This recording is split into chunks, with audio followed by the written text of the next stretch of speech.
Good morning, Yeah. everyone. This Biz Chicks TV. This is the place where you can find tips and tools to help you do business better. We're here to help you run a profitable business that's fun to run and to take the hassle out of your hustle. And today is Monday, so I'm here with my partner, Miss Francine Gregory, real estate entrepreneur and tech diva. I'm Carolina from California Cover Ups, and we're the Biz Chicks. We're here with coffee, tea, thoughts, and conversations all about things that will help you run your business better.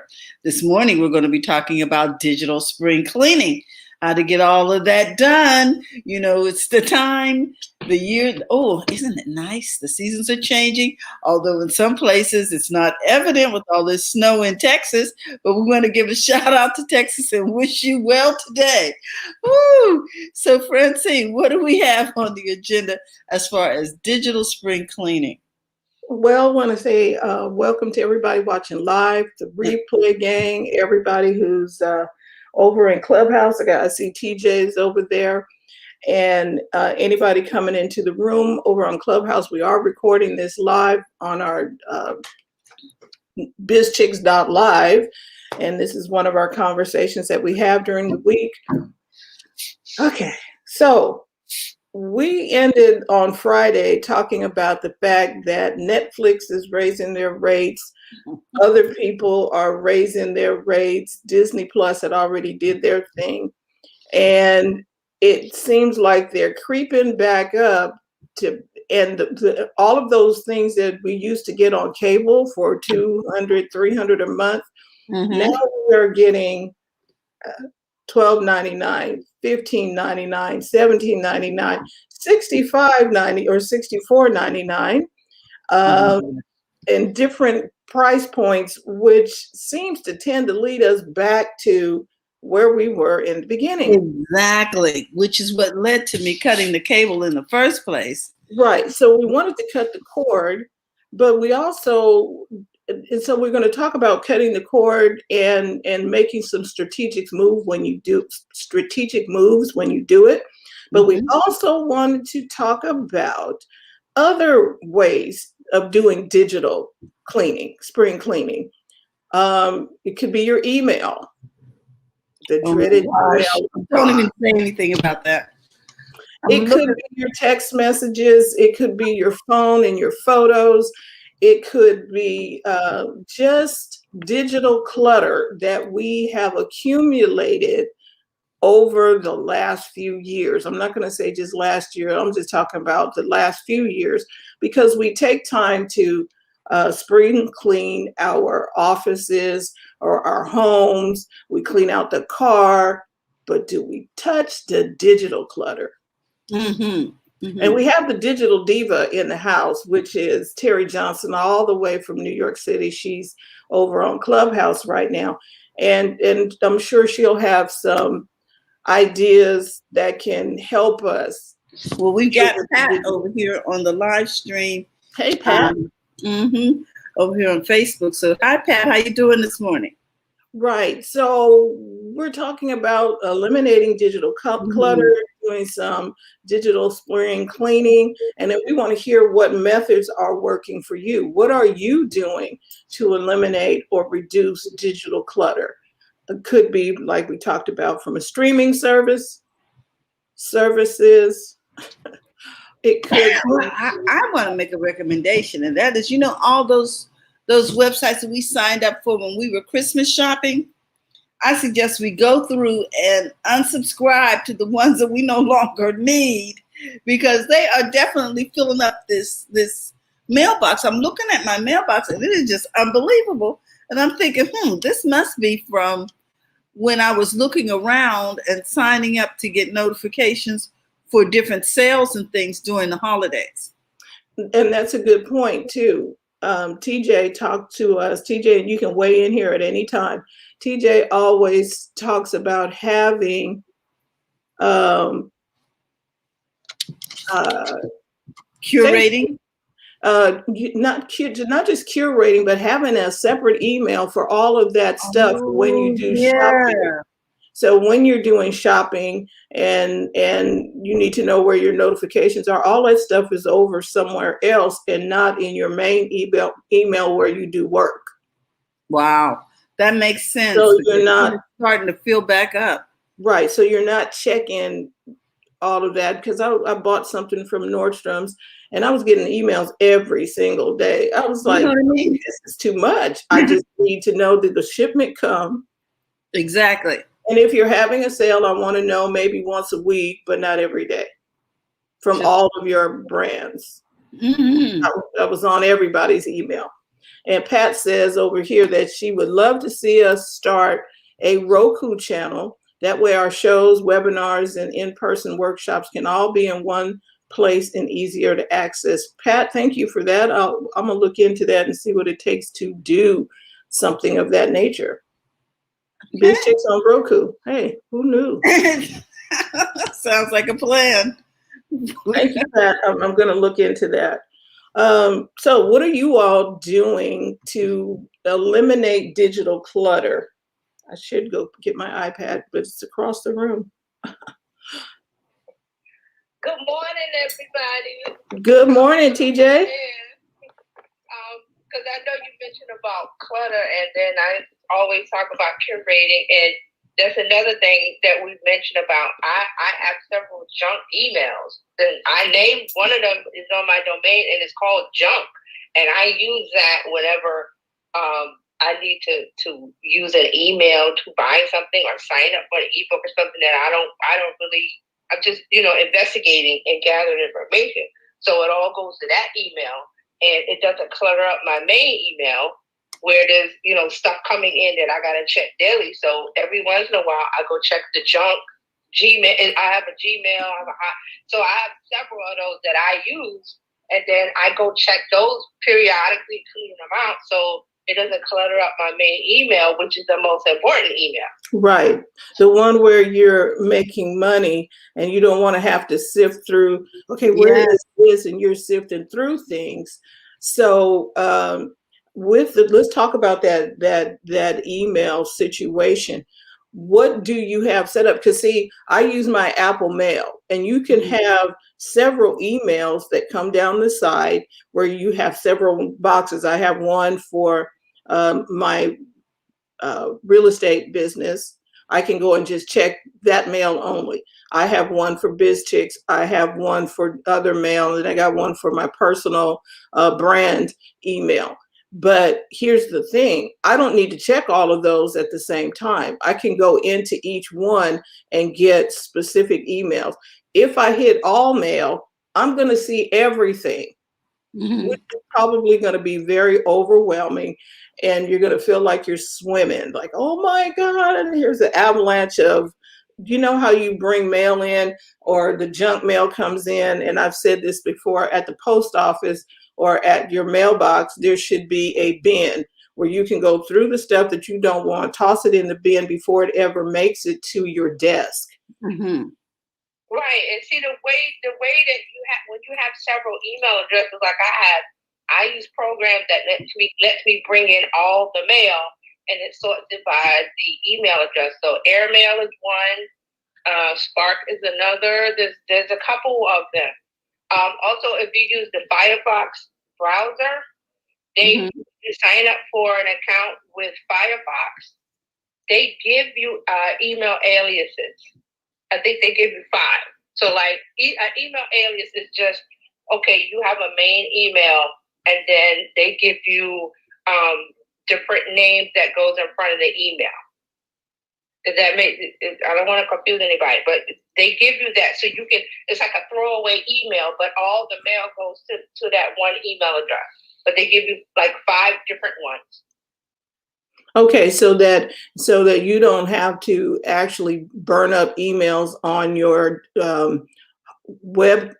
You don't have to sign you don't have to sign up 5 times. Right. With Firefox, you have one email that you create your Firefox account with, and then they say, okay, here's 5 email alias addresses, and you can use them as separate emails, but they all it's like 5-lane highway that turns into one. Got it. because the situation with Gmail is that you have to start a new email for stuff. And I was like, I don't need another Gmail account. Right. So, but you can make more than one Gmail, because I do. But I use, like I said, the app Airmail, I think it's called, and there's another one called Spark. And when you set it up, it says you can bring in your Gmail account, you can bring in your AOL account, you can bring in your iCloud, your Apple Mail. You could bring all of them into. It's like all of them coming into one house, and you just open that one app, and all your email flows in through there. So that's how I manage it. I don't go log in, log out, log in, log out of each email. Correct. I set up my Airmail, and all I have to do is go to my phone, or they have a desktop version. This is Mac, this Airmail. So you open up on your desktop or your phone, and it just floods in your email. And you tap on the email account you want to check, and then you see the inbox and you see everything. And you can send from it too. So that's a way that I use to manage it. Right, that's good. So we have Airmail and Spark as two email management programs or apps that can help us keep down the digital clutter. I happen to use the Apple Mail because it's on there, and sometimes it's a little tricky trying to find something in there, and I'm hoping people can find or they can suggest a better, more easier way to find something when you go to search for it. You understand what I mean? And one of the things I learned is they said to flag something. If it's important, put a flag on it so you can find it. Mm-hmm. I found that very helpful. Right, especially for important things. Put a flag on it. And so TJ just gave us some really good information about how to sort that stuff. And you might need to take a weekend to sort out your stuff and figure it out. Yeah, right, because it's digital clutter, like physical clutter. If it's always in your face, it tends to paralyze you from doing anything. Oh, I'll get to do that tomorrow, and you go sit down and click the TV, or you go do something else because it's a mental overload. Seeing stuff all on your desk, or seeing stuff like a pile of mail. I have mail that comes in. I don't like mail coming in and landed on my table. Mm-hmm. Put it on the desk or put it in the bin that I set over there. I don't like digital clutter and some of the stuff is just so not necessary. So maybe one of the ways, and TJ, you can weigh in on this too, one of the ways to perhaps eliminate digital clutter is to have your bills and things come in electronically rather than paper. What do you say? Anybody, what is your take? Do you want paper or do you want the actual digital bills? Now, you know what? I want the actual paper. But I don't have a lot of bills. My reasoning is sometimes, and I'm talking statements too, not just. Yes, I'm talking billing statements. Yeah. And I think it's just a habit of being able to be tactile about it. And I find that if I can put my hand on it, if I have to have a conversation with someone, I can do that. And it just seems, I don't know, for some reason, a better way for me. It works better for me. I do eventually shred them. Okay. But initially, I want to see the progression from 1 month to the next in a tactile form. Also, one of the problems I have one of the concerns I have with all of these different accounts would be everyone's got a different password and da da da da da. And now I got to go, I know I should have it in my keychain, but if I don't, now I'm having a hassle with it. And I don't want to do that when I'm trying to resolve something or trying to verify something. So Terry is team paper. Mm-hmm. and then there's paperless. Mm-hmm. and it just depends. I guess it depends on what document you're talking about. Do you need your bank statements and stuff paper, or do you need them paperless? How do you function? And it goes back to, we'll get into this a little bit too. It depends on how you work. Are you wired to be tactile, or are you okay with digital? Some people who grew up in the digital world, that's all they know, and it's just digital. I do like the perks of my digital statements. I can have my statements right there on my phone. I can see when a transaction has occurred and that type of thing. Now, the drawbacks, there are drawbacks for paper and there's drawbacks for digital. One of the drawbacks for digital is if a system goes down and they're not available, I'm sure they have a fail-safe in place if their system goes down. And if the system goes down, there's not much you can do, whether you're tactile or digital. They're just fine. Right, you know? Paper or paperless. If the bank has a situation, okay, it's so a phone call doesn't make any difference. No.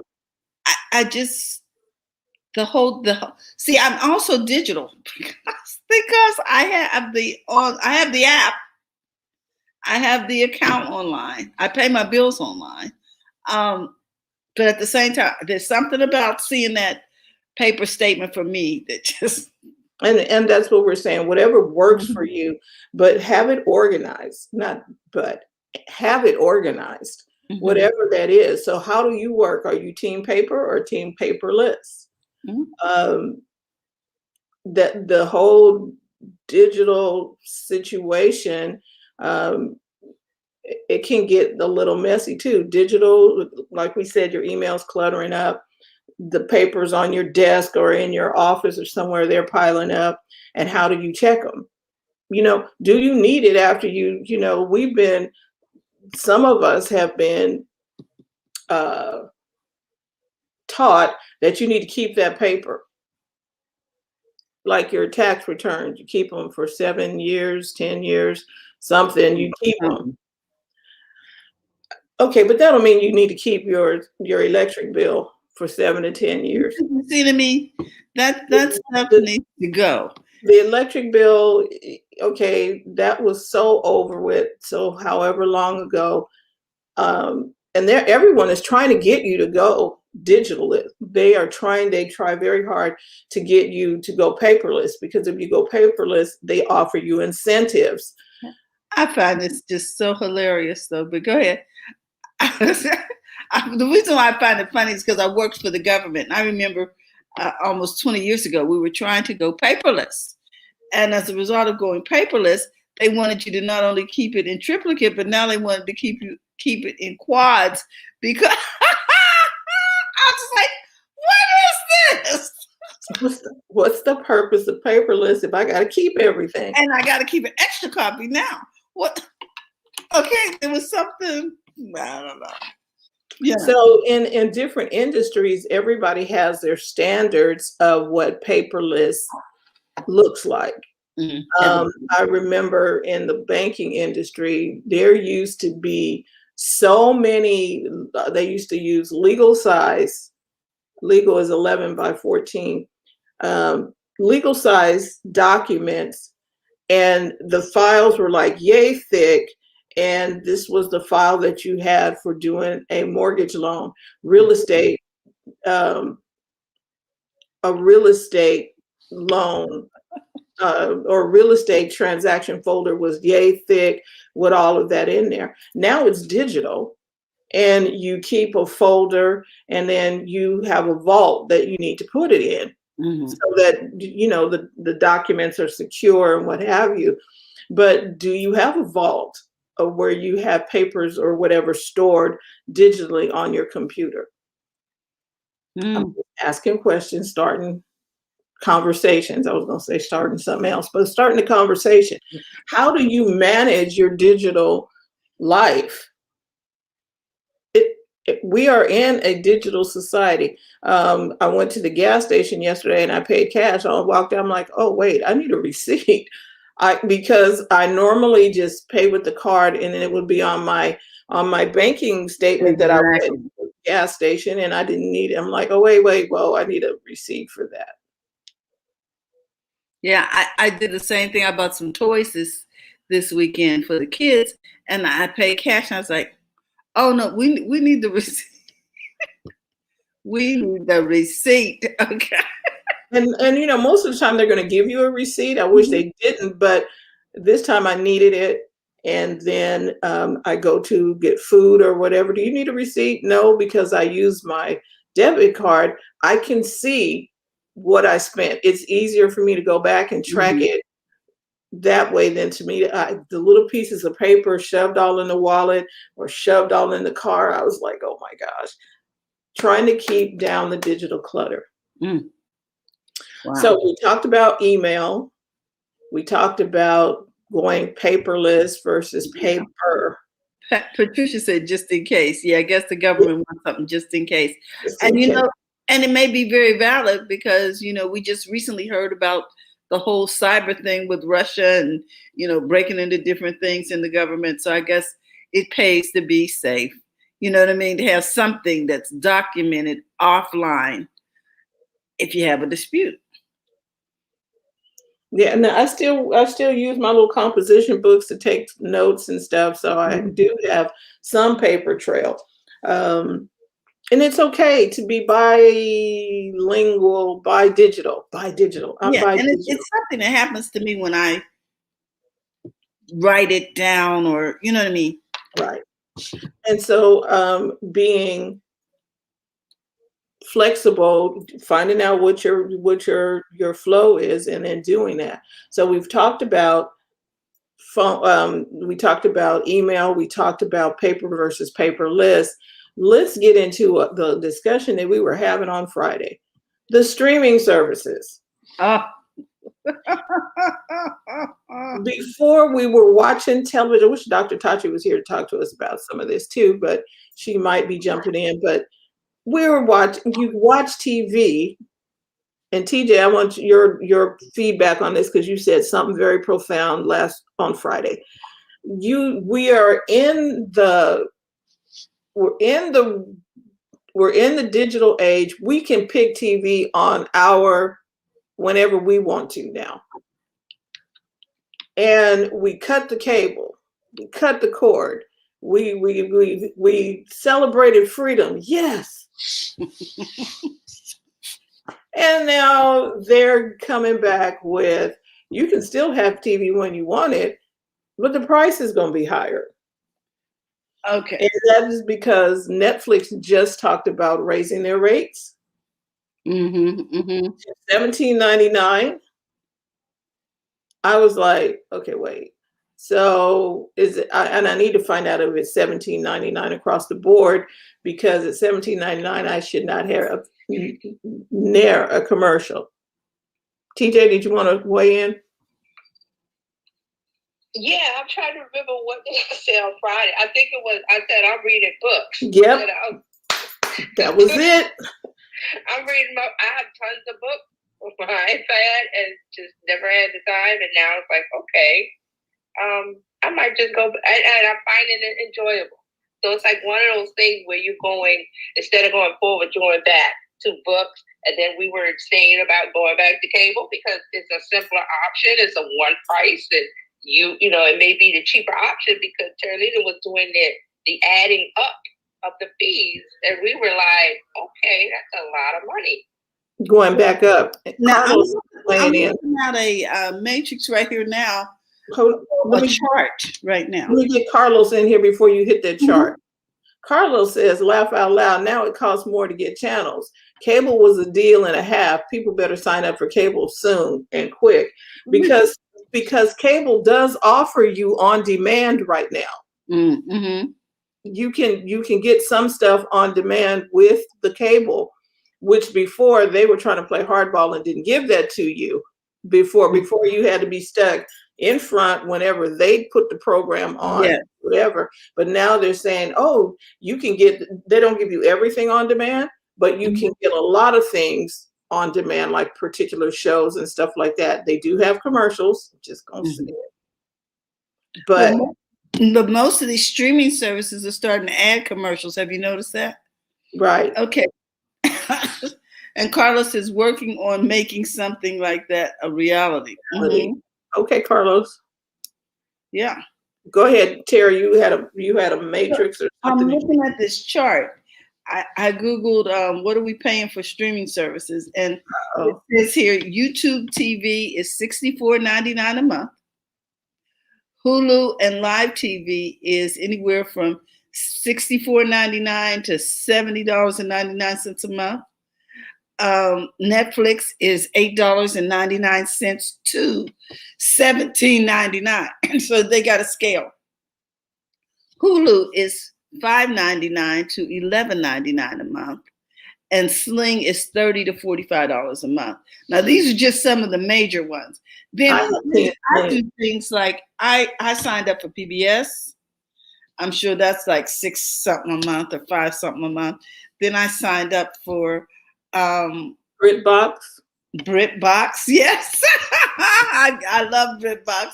So yes. So that's another $6. See how these little creepy things are happening here. Okay. Yeah. Now see, I have Sling, and Sling is great because you can get a bunch of stuff. Sling is kind of like cable or satellite TV. They used to be Dish Network. Okay. And so they still had all of their programming that they were running on Dish. They just now offer it on demand. TV where you want it, anywhere you want. Now, what I didn't like with DirecTV, who I think they bought Comcast, or AT&T bought DirecTV. That's who it is. And they had told you, okay, so they were just getting, this is a few years ago, they were like, okay, well, don't leave. You can get on demand too. It's only going to be a certain amount a month, but you can only watch it on one device. I was like, no. We have family. We need to watch it on several devices. Everybody's in a different room watching something different. The kids are on their tablets, and And that's not going to work for us. Mm-hmm. We can't. I'm sorry. We just not doing that. And Carlos has a comment here. He says, check Locast, which is a free nonprofit cable company, over the top, but only certain cities. Yes. And then there's Pluto for classic channels and some shows. That is true. And the challenge, I can't get them on demand. That I need on demand. Like I like NCIS, Agents of S.H.I.E.L.D. and some. I need to watch it when I'm finished doing something else. I don't want to have to, it's 2:00 and I'm hooked to your time schedule now. I need to see these things on demand, which was good for Hulu, but I think getting the Disney bundle for Hulu is better than to get the Hulu Plus that have live TV. I don't watch live TV. I don't watch my local live television. There's nothing on. Okay. And because the network shows, CBS, NBC, ABC, I'm like, I can get all those on demand. I don't necessarily need live. Now I did need football live, but other than that, I didn't need the live feed. Does that make sense? Yes. Hey, Dr. Tachi, do you want to weigh in on this? Because this is your realm, ma'am. Yes. What am I weighing in on?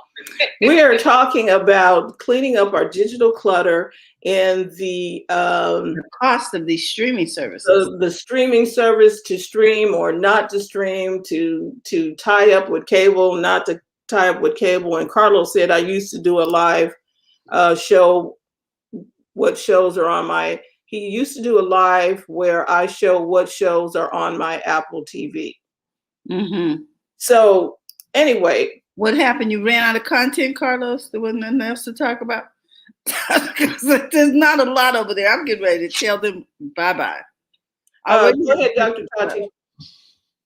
Okay, so you basically want me to talk about like cable versus not streaming, or? Oh no, we're just. It seems like we're being roped back in to.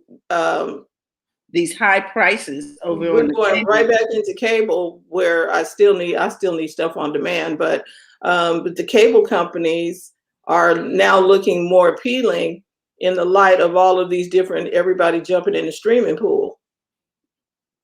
Right, exactly. So what's happening is the cord of this whole cord cutters sorority and fraternity came about because of the exorbitant prices of cable, just ridiculous. And so they had the real opportunity to corner the market with content, both live and on demand. Two things happen. It's not free for them to be able to license this content. And so that's one thing. Number two, I think they got greedy. Number three, as you said, too many people entered the pool and said, well, I don't want my stuff on Netflix. We're going to pull all of our stuff up. So NBC has Peacock, right, which is their streamer. So they pulled episodes of The Office and a lot of different things from there. Disney Plus has Marvel and Disney, of course, and a whole lot of other things. So they pulled all their Marvel content basically from Netflix once the agreement ran out. So you're starting to have a fragmentation or these media silos that you're only going to be able to watch everything you want to watch if you have a subscription to A, to B, to C, and to D. And that is problematic. And this is where okay, well maybe, for example, I have Sling. I also have Netflix and Amazon Prime. That's all. I have very specific reasons for having them. If you are not disciplined, and you're like, oh, well, such and such show was on Disney Plus, I'm going to get this and this and this, you're going to be back at that $200 per month cable bill, which is what you were trying to avoid by cutting the cord in the first place, right? So this is why now cable companies are starting to get wise and say, oh, okay, if they're starting to offer things to draw people back. And they had been doing that, but the problem is that everybody thinks that they can be a streaming service. Not everybody has enough content to make that so. It's forcing the consumer to buy more than one streamer to get the things that they want. And so it's making people rethink, was cable, where I had a package of everything, a better idea? So in terms of digital cleaning, look at the streaming services you already have. If you are only watching 10% of what is offered on there, do you really need to have that? You could do the thing of, all right, there's a show I really want. Okay, well, pay for that show or pay for the service while that show is on, and then let it go. Or better yet, if they're doing like CBS All Access, which is now Paramount Plus, if they're doing where they do shows once a week and not binge watching, let them all pile up and binge that. Just pay that $6.95 or whatever that 1 month and finish that season. So I think in terms of digital house cleaning, if you're watching less than 10% of any streamer that you have, it's probably not worth it to pay for it every month. So that's my 2 cents. Amen. Amen. I am a ninja with the pricing on these things, with jumping around, with pulling out, with re-engaging, all of these things. And I'm just at the point where I'm doing it again. So I've just taken a deep dive again into the services that are out there. And I think that you have to know, like in addition to what you were saying, Francine, about, if you want to watch things on demand, you also just need to know, like, what channels you want. Because now I have concluded, excuse me, I've had, I cut the cord a few years ago from cable and went to PlayStation Vue, which was great. And then PlayStation Vue just kind of decided, we're not doing this anymore. They just stopped. So then I went to YouTube TV, which I think is what you've had, Francine. Yeah. And YouTube TV I thought was great, but then their price went way up. So I pulled out of that. So now where I'm headed is Philo, which is $20 a month, and has every station that I want except for one. And that's Bravo. So I might have to like get rid of my Bravo TV addiction or pay $15 more a month and go to sleep. And then for local TV, because Philo doesn't do local TV, there's an app called, I think it's called Localo, where you get like all of the stuff that you would get with an antenna, like all the local broadcast network stations, as well as all those crazy little stations that you'll find on an antenna, digitized. So you can watch it on a smart TV or whatever. So it takes a little bit of work in the compare and the contrast, but you can do it. I mean, I've managed to save a lot of money, but I do what Tachi says too, where like if there are certain shows, like I do that with my HBO and my Showtime. I wait until the volume of stuff that I want is on there. I get it for a month or even a trial and watch it all, and then I'm done with it until the next round of something comes. Mm-hmm. Mark, can you say what that was again? Because I know about ViewIt, which is VUIT, where you can get local channels from different markets. What's the one you were talking about, Localo? I'm sorry, yes, I misstated. It's called Locast. Yeah, Carlos mentioned it here too. Locast. Okay. I just found it yesterday, actually, because someone was asking these kinds of questions on my neighborhood Facebook page because they wanted to cut the cord. And I was responding, giving all of this information. And somebody else mentioned Locast. And I was like, oh my gosh, this will, because I do like watching some network TV stuff live. Like, and so now you can't do anything on demand, obviously, with that. But even so, it's nice to have because it's free. Right. I like my antennas, just rabbit ears on the TV. I got one TV in the house that has the rabbit ears. And if I want to watch MeTV or any of those things, I'll go in there. Carlos says you can donate money to Locast so that they can survive. They are nonprofit. Love it. Now he also has a comment up here. It has all those MeTV stations on there, and all the networks and a lot of stations that you didn't know existed. Oh, so that means I can watch MeTV in here on my computer, and I don't have to necessarily go to my TV. Well, this is the TV. I don't know if I don't know. Maybe Carlos knows. I haven't tried to. I'm gonna try it on my computer. I have Locast on my smart TVs, but I don't know about the computer. I don't know. I'm assuming. I mean, it's a. Well, they have. I'm gonna check this out. Locast.org. Stream sports, news, primetime, free TV guide. Make a donation. Can I get it on? Oh, they have an app. I think activating the Locast app on Roku. I'll have to look into this. I definitely need something on the go.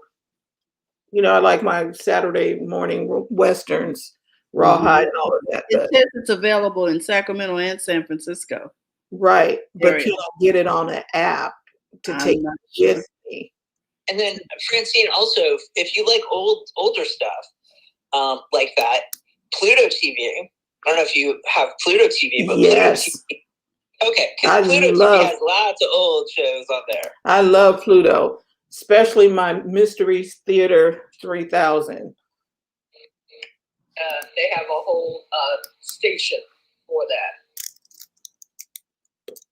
So it says here on my iPad, log in to watch. So evidently I can see it on my iPad. Cool. And I haven't downloaded anything. Okay, I'm gonna check this out. This is very good because it'll keep the clutter down because I only watch a few things. There's so many, how many, over 1 million shows. Viacom purchased Pluto? Boo. Okay. Yeah, that's why there's so many VH1 channels, the reality. I love reality. It's a whole bunch of different channels. So you'll see VH1. There's a whole bunch of MTV. There's a whole bunch of Comedy Central because those are all Viacom. Wow. I want to welcome Drea to Clubhouse. Hi, Drea. If you'd like to weigh in on this topic, we're talking about digital cleanup. We've been talking about our emails, our now we're talking TV, but we've talked about bank statements and that type of thing. How do we clean up the digital clutter and what we can do about it? We are recording this, so if you'd like to weigh in, please raise your hand and we'll get you up on the stage. So Carlos says it's in a few major cities, available on mobile and computer. He did mention it earlier. We're still talking about Locast, and he says Viacom purchased Pluto. Yeah, that's what Dr. Taji said. He just said, Okay, Drea, welcome to Biz Chicks Coffee and Conversations. We're talking about digital spring cleaning. Hello, everyone. Thank you so much for inviting me up to speak. I just wanted to chime in and talk about the digital cleanup that my husband and I just recently did, because we failed to communicate with each other. And we actually discovered that we were actually being charged not just double, but 3 times on different channels because of the different apps that are available. And there's no way to really organize the different streaming services with the different services that are actually out there. And I think that's kind of where we're at, is trying to figure out a way in how we can streamline our digital services, because we have Netflix, we have Hulu, we have Prime, and each one of those, like Hulu and Prime, they have some of the premier channels like HBO, and that's what we discovered, which was the premium channels that we were double paying for, and we wouldn't have known that until we downloaded an app called Truebill. Truebill, everybody heard that? Yes. Truebill. Yes, Truebill will connect to your bank account, and it will automatically tell you where you have double charges at. Truebill, Bill. Right. Correct. TRU and then BILL. Thank you. It says track your bills, cancel subscriptions. Okay. Cancel subscriptions. I love it. Hey, China. Hey, Lily. So yeah, because thank you, Drea. Thank you, because and that was that. If we didn't get nothing else today, we can figure out how to get out from under this, because you'll see, I see stuff popping up on my Apple TV. You know, I get something. You've been charged $6.99, $3.99, $1.99. I'm like, hold on, wait a minute. Truebill.com. I need to write the whole thing. And once we were able to kind of clear the clutter, to be honest, we probably saved ourselves about $80 a month. Wow, that's significant. Yeah, and we just was not communicating, because when we go to Prime, you know, Prime has extra channels, and we'll say, oh, well, let me go ahead and download HBO Max, or let me get Stars, and let me get these other channels. And my husband, you know, he has his own room where he likes to watch football, and then he'll go in, and maybe he'll go in under Hulu, and he's downloaded Stars or some other channels. And my daughter, she had Disney, so she ended up charging Disney on her side, and we had 2 accounts almost of everything. And with Truebill, it just allowed us to kind of go in, and we had to actually go through each different streaming service, which is another complicated situation, such as you have Netflix and Hulu. If you sign up for a streaming service through one of those streaming services, you have to go through them in order to cancel. So it's not like you can go straight to HBO and cancel. I have in my office, I have a Roku. Same thing with Roku. You have to go through Roku in order to cancel. And so it can get kind of discombobulated in a sense when you're trying to figure out, well, what do I really have? And with Truebill, it just kind of bring it all together so that you can see what you really need to cancel and kind of clean it up a little bit and save yourself some money. Thank you, Drea. Go ahead, Dr. Tachi. Yo, I was about to say that's awesome. That Truebill, that is, well, nobody else but me is using stuff, so that's good. But you sometimes don't realize that you signed up for things, and so that can be very helpful. Something else to think about, I think we mentioned this ad nauseum, that just those of you that are Disney Plus people, Apple still has that deal where you get the year free of Disney Plus. Of Apple TV. So never mind Disney Plus. If you're an Apple TV person, Apple still has that year free of Apple TV Plus. I don't know what the hell is on there, but I just discovered the other day when I got a new device that they're still doing that. And once you open up your device and sign it up, they tell you you have that year free of Apple TV Plus. So if you're an Apple TV Plus person, you happen to get hooked on stuff, and you just recently got a new device from Apple, you'll have that year free. So sometimes it's good to check and see what's going on. Maybe there's a free 3 months here or a free year there that you could tap on. Yeah, and it's always good to really take the time to do a little deep dive on the pricing, because it does vary. For example, on Apple TV Plus, on Apple Plus, you can get CBS All Access and Showtime bundled for, I think it's $9.95. Right. So, which is obviously cheaper than if you got both of those separately. It's like half the price than if you got them somewhere else. Also, HBO Max right now through March 1st has 20% off if you pay for 6 months. Like if you buy 6 months, so you're essentially saving $20. But hey, every little bit adds up if you know that it's something you're going to want or going to actually watch. Mm-hmm. Right. And with HBO Max, as you said, we talked about this here, we talked about it on Mediascope, the fact that all with Universal, they did release 17 movies straight to HBO Max the same day that it will premiere in the theaters. Nobody's going to the theaters, so it's just helping HBO Max and Universal tremendously. So if you know that you are a movie buff, that you like first-run movies, and that probably you're going to like the Universal movies, then maybe HBO Max is a way to go as opposed to paying for something else. So it's always good to look at what you do watch and what you have watched in the past, not just based on, I probably will watch this because you all know you get something and you don't use it.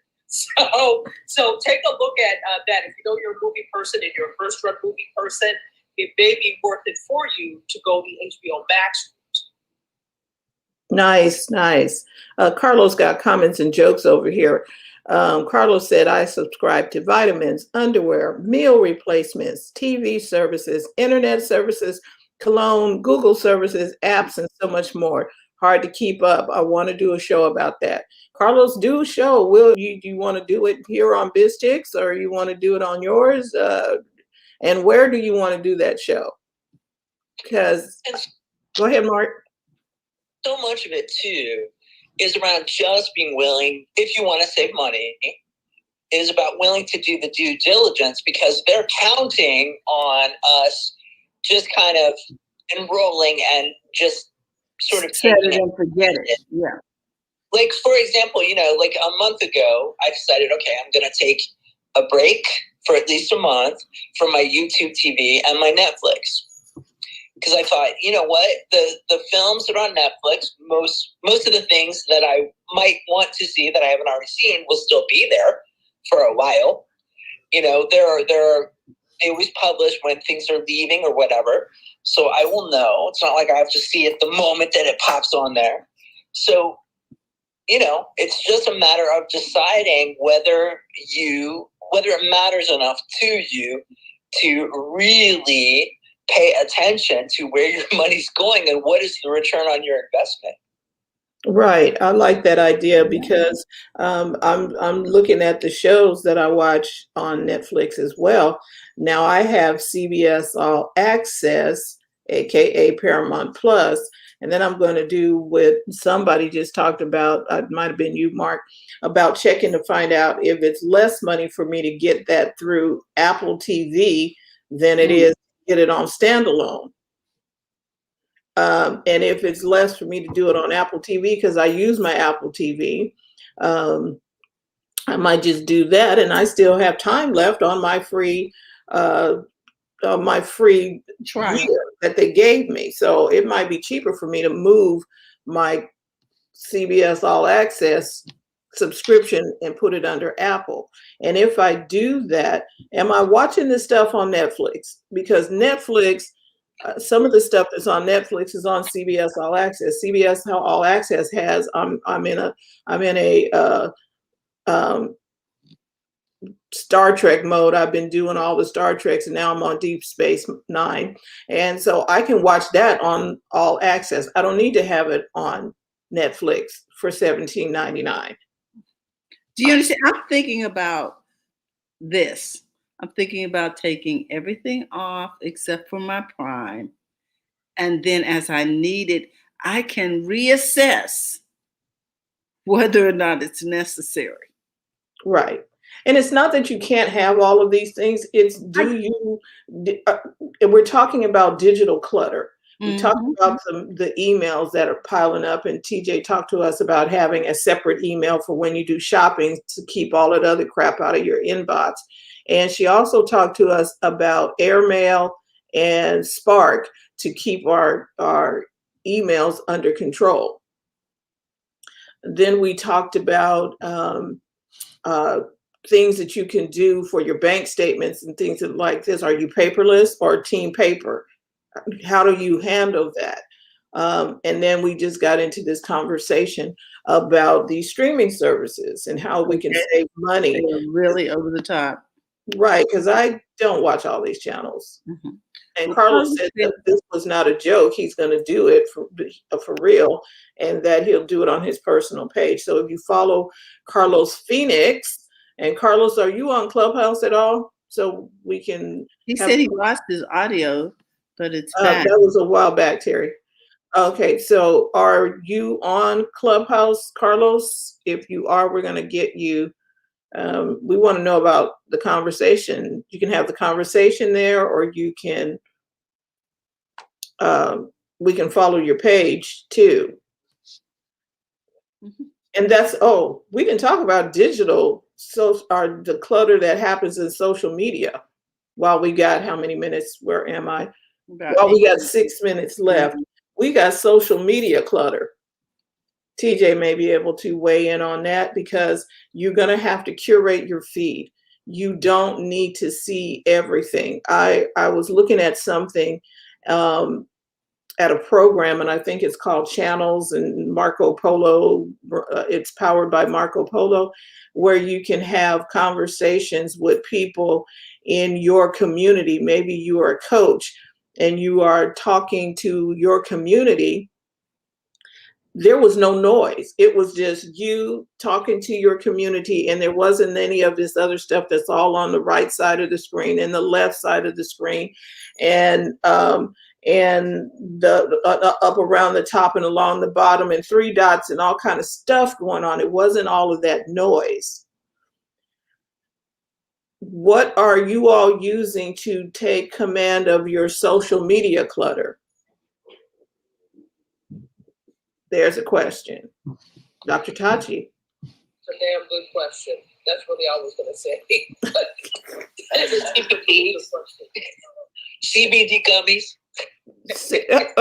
Did he say CBD gummies? He said CBD gummy. Oh my gosh. Well, so one thing and Terry can really attest to this, one thing with social media is the more places you go, the more things like that tend to see.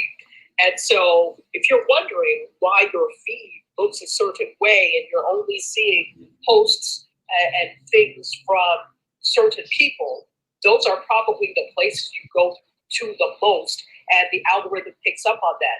Meanwhile, you've forgotten about some other things that bring you joy, etc.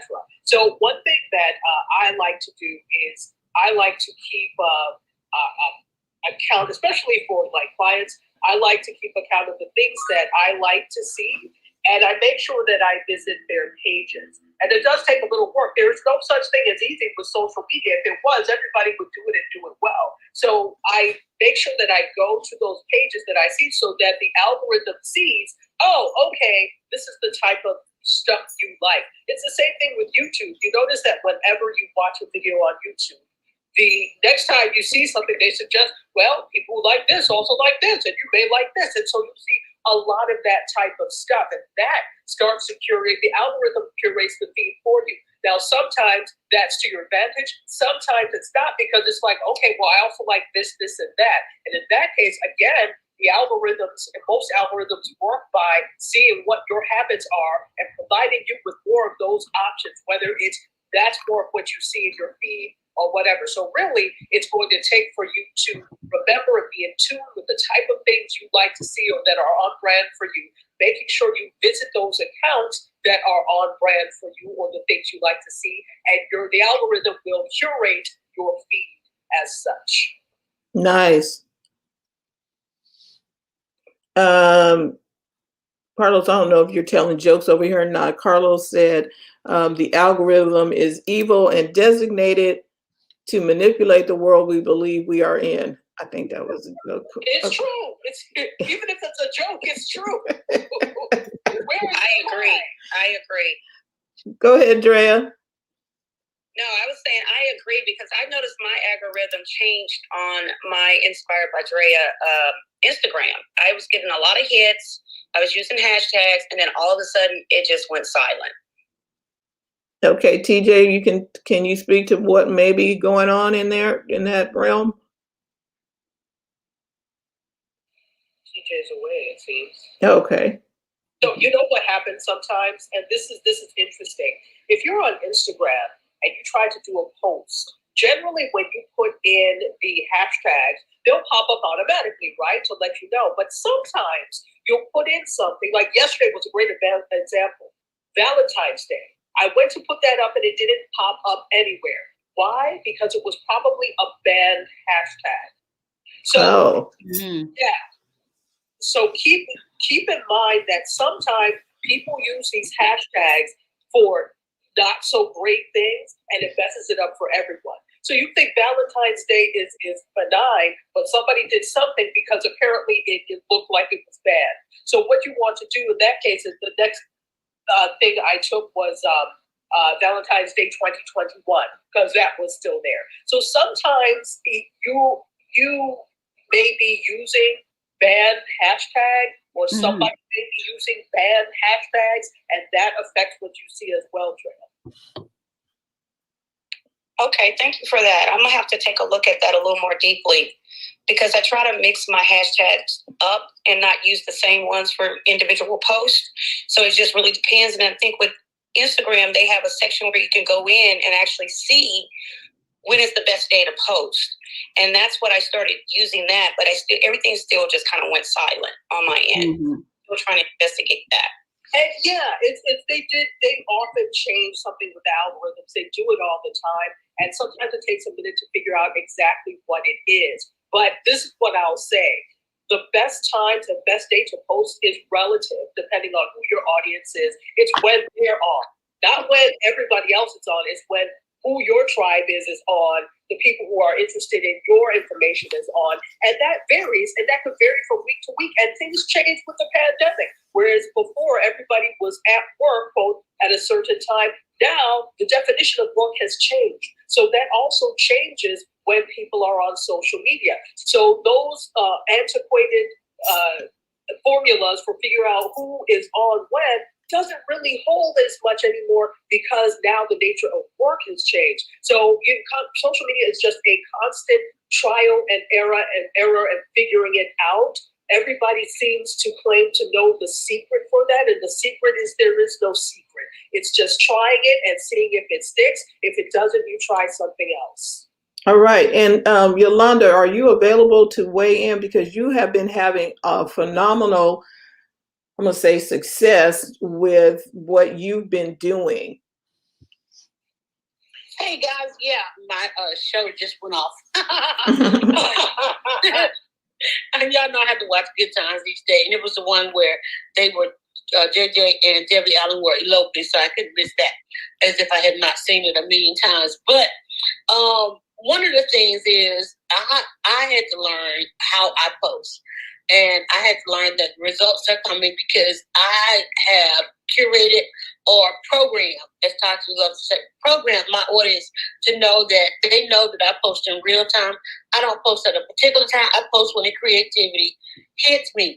If you go and scroll your timeline now, I literally just saw there was a friend of mine. She had a Valentine's Day event. I did not see her post until just now. And it said that her post was 14 hours old, right? And she posted it, of course, 14 hours ago in the midst of, it looked like 14 hours ago would have been at the very start of her event. Social media is not showing it to me until today, right? So that doesn't benefit her at all. But now I knew she had the event, but she came on social media hosting this event, still trying to get used to posting. She doesn't have a specific time that she posts. She doesn't have regularly curated content. I know that she had an event she was trying to get her social media going. And that's the wrong time to do that, right? It's the wrong way to do that. So you have, first of all, you got to get your audience used to you, right? They know when you're going to post, how often you're going to post. And when they see it, it's like it's up in the air right now. I like Todd said, hashtags. I mean, I did a YouTube probably about 4 years ago saying, hey, listen, give up on the hashtags because it's not serving these platforms in a way that they want to be served. And keep in mind, all these platforms, they are the middleman between us and our audiences, and that's why they keep changing things because they're in it to benefit them. We keep hearing what shadow ban. I use my particular brand hashtags because I know nobody's going to jump on them and try to hijack them. That's why I put drivers and all of them.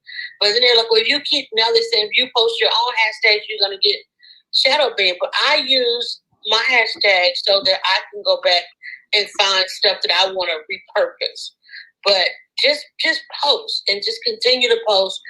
Stop trying to figure out the whole science of it. People are following you because they want to follow you, because they want what you post, and when they're ready for it, they're gonna come and look for it. You know, that's the bottom line. Okay. Hey everybody, I'm sorry I was on a phone call. I just caught the end of this, and I heard what Yolanda said, and I wanted to ask her about the post that you saw you said the person you followed that had a Valentine's Day event 14 hours ago. Is this somebody that you like and comment on most of her posts? She's one of my mentors. I'm always looking for her kind of thing. I'm looking for it, and I know.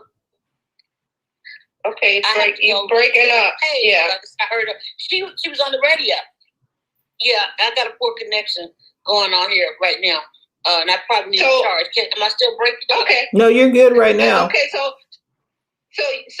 what I understand, Yolanda, is that you do follow and like her comments a lot.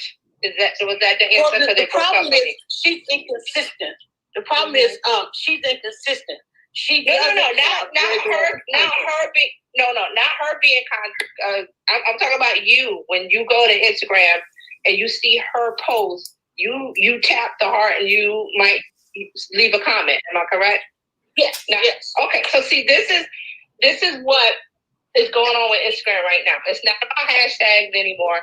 Hashtags still work, but Instagram knows that people are gaming hashtags. Instagram and Facebook don't like anything where you're gaming the system. That means bots and all of these buying of followers and stuff. So they are looking at relationships. That's why I asked when Yolanda said that she saw the post. It was 14 hours ago, but she saw the post because Instagram knows that you and her interact with each other on your post, not about when she posts. So this is important. It's about relationships. I see Tati's posts all the time when I go to Instagram. And they're, like you said, the timestamp is old or whatever, and with some other people. It's because Instagram knows that I like and comment on her stuff a lot. And the same Well, thing. why would they wait 14 hours? I'm on Instagram 24/7, right? That's one of the Right. But see, So- that's what I'm saying. It's not about timestamp anymore. It's not about chronological in order, time order.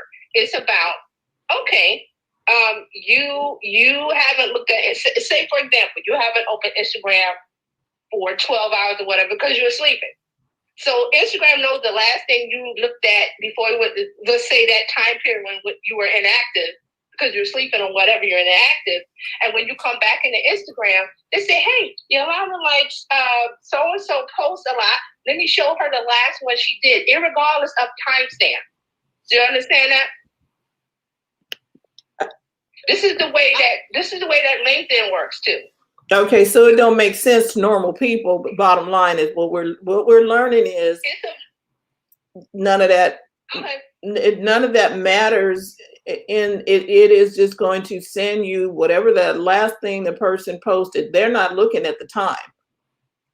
It's about the interaction. If you and I are constantly looking at, tapping like and commenting or sharing or saving, Instagram sees that as and I'm just, nobody really knows what their algorithm is. We're just piecing it bits and pieces.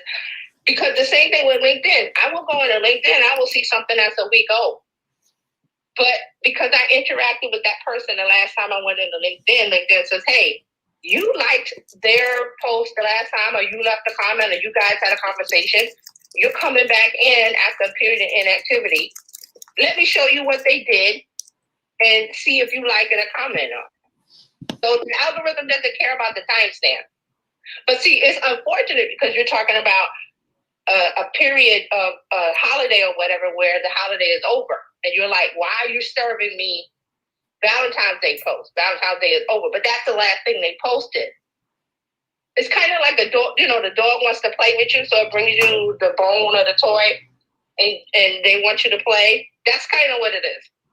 Okay, I'm going to segue. I'm going to let everybody on our live stream know that we want to say thank you for being here. We're going to keep the Clubhouse going because this conversation is real good, but we're going to end our live stream. And if you happen to be in Clubhouse, come on over. If you are in the live stream, we want to say thank you so much for watching live and on the replay.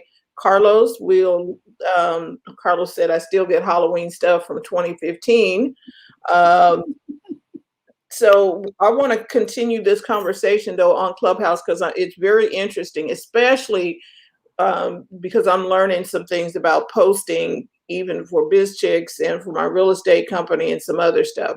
So everybody over on bizchicks.live, thank you for tuning in. We'll be back tomorrow because TJ will be in the house talking social media and digital marketing. And TJ, do you have you selected where you're going to go tomorrow? Yeah, we're going to talk about specifically this engagement. I'll talk more about it. Okay, great. So everybody at bizchicks.live, you're going to come back and tune in. So everybody watching on YouTube, Twitter, and Facebook, thank you so much. And we will see you next time.